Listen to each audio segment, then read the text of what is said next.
I'm scared of sounding like an idiot when speaking Mandarin.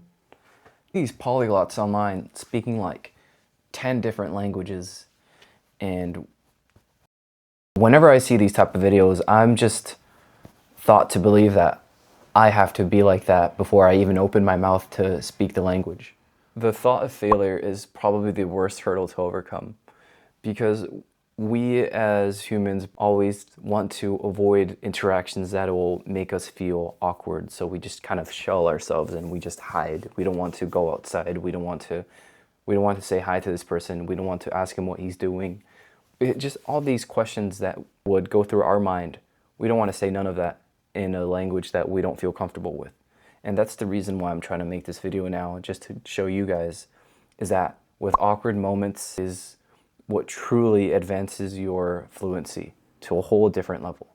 Give you like a real world example of why the awkwardness is actually your best teacher when it comes to progressing in whatever type of language that you're learning, right? A while back, I was just focused on like flashcards and just memorizing the characters and words. So for each flashcard, I would know like, oh, this means this means this.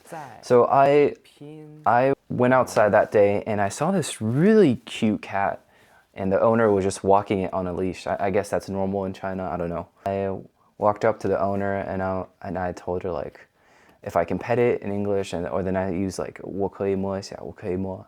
And then she looked at me weird and I was like, can I? And then she was like, 可以的. And then when I started petting the cat, I said something like, wow, I mixed up like the word with hair, with human hair and the fur of an animal. So I'd pet the cat and I'd be like, 哇,这个毛的头发很软. And she looked at me so strange and she laughed a bit, and then she corrected me.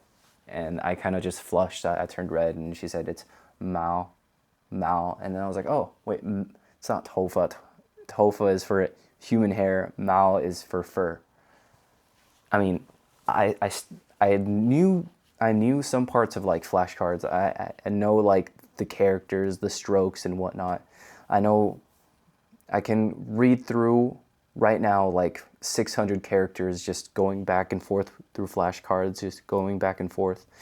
But when it comes to this type of like real world experience of like actually putting those vocabulary, all the words, all the things you've learned into use, then you start opening your eyes just a bit when other people correct you. And that type of interaction that I faced is probably the most impactful, and there's a plethora of other interactions that have stuck with me that felt awkward. Here's a deep truth that we all forget. Nobody cares about your mistakes as much as you do. Think about that, right? That person that you're talking to, you got their own stress, their own bills, their own problems going on in their life. So why does a small little tiny grammatical mistake, or why should they care as much as you do? You are the only one keeping that awkwardness alive. So then I would just say like, stop prepping, stop trying to get ready, and just go out and make some sort of stupid mistake. Make someone laugh like what I've done. All in all, it's through awkward situations I've been through that would help you progress further. Anyways, that's just like me rambling. This is just something I've like been thinking about too much recently.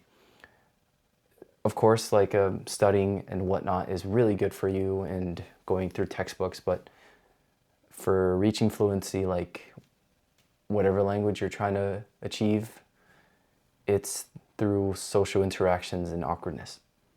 Yeah, that's it. See ya.